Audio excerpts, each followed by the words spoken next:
Assalamualaikum warahmatullahi wabarakatuh. Selamat pagi anak-anakku semua. Semoga kalian selalu diberi kesehatan oleh Allah Subhanahu wa taala. Sebelum kita memulai pelajaran pagi hari ini, sebaiknya kita berdoa terlebih dahulu supaya kita nanti diberi kelancaran dalam belajar bersama ini. Untuk ketua kelas, mohon dibimbing berdoa dulu ya. Berdoa dimulai. Terima kasih. Pada pertemuan kali ini, di sini Ibu akan menerangkan tentang materi haid. Yaitu di sini Ibu sudah membuat konsepnya yang mengenai definisi, usia haid, batas waktu haid, dan larangan-larangan dalam haid. Langsung saja anak-anak. Definisi haid. Apa itu definisi haid? Ada yang tahu? Kalau belum ada yang tahu, mari kita sama-sama belajar bersama untuk mengetahui hal-hal yang tersebut. Pertama, definisi haid. Haid adalah darah yang keluar dari kemaluan perempuan saat usia yang mungkin terjadi kehamilan bukan karena penyakit atau melahirkan. Oke, Ibu ulangi kembali lagi, apa itu definisi haid? Haid adalah darah yang keluar dari kemaluan perempuan saat usia yang mungkin terjadi kehamilan bukan karena penyakit atau melahirkan. Terus, usia haid. Usia haid menurut jumhur ulama. Apa itu jumhur ulama? Jumhur ulama itu adalah sebagian besar dari ulama itu mengatakan seorang perempuan dikatakan mengalami haid ketika ia mencapai usia 9 tahun. Mungkin kira-kira setara kelas 4 SD-nan. Oke. Ibu lanjut saja.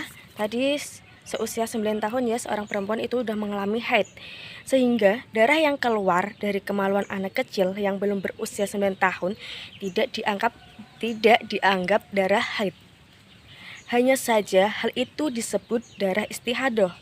Sedangkan batas usia maksimal seorang perempuan dapat mengalami haid menurut mazhab Syafi'i adalah tanpa batas usia. Perlu diketahui teman-teman dan anak-anakku sekalian, seorang perempuan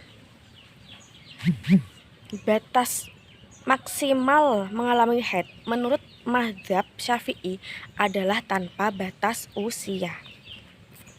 Terus yang ketiga, batas waktu haid. Batas waktu haid seorang perempuan dinyatakan haid adalah jika darah yang keluar masih dalam rentang waktu sehari semalam atau setara 24 jam. Apabila seorang perempuan melihat darah keluar dari kemaluannya dan berhenti sebelum melalui 24 jam, maka tidak disebut dengan darah haid. Namun, perlu diingat bahwa bukan berarti darah yang keluar harus terus-menerus selama sehari semalam. Tetapi keluarnya darah tersebut mungkin terputus-putus namun masih dalam batas waktu 24 jam. Paham?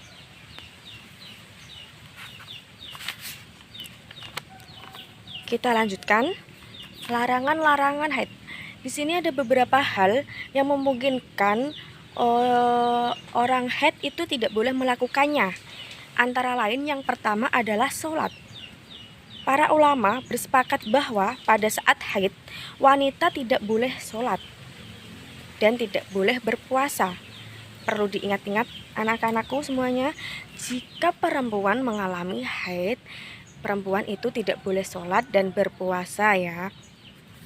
Bahwa saat haid yang mengeluarkan darah kotor secara terus-menerus. Sama seperti mengeluarkan najis secara terus-menerus. Oleh karena itu, tidak diperkenankan sholat sampai masa haidnya berhenti. Dan sholat yang ditinggalkan semasa haid tidak perlu diganti atau diqadha. Yang kedua, puasa.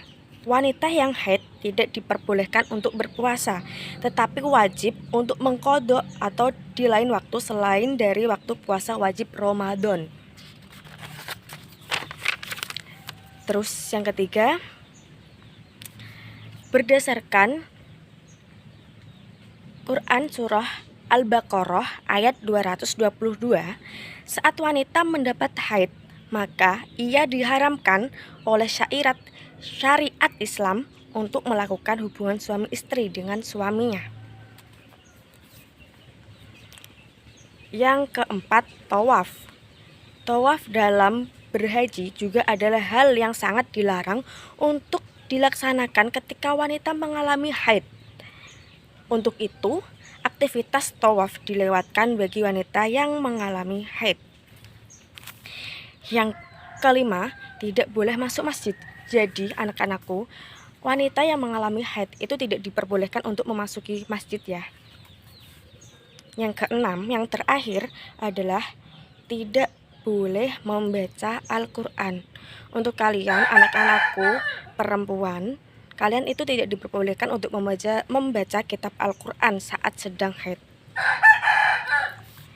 Mungkin sudah cukup jelas tadi yang Ibu sampaikan. Semoga kalian bisa memahami dan ilmu yang Ibu sampaikan bermanfaat. Sebelum Ibu akhiri pembelajaran ini, sebelumnya Ibu akan mengabsen lewat WA saja ya anak-anakku.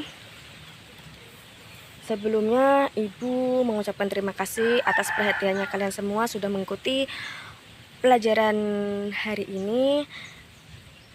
Sebelum saya akhiri, saya ucapkan terima kasih. Wassalamualaikum warahmatullahi wabarakatuh.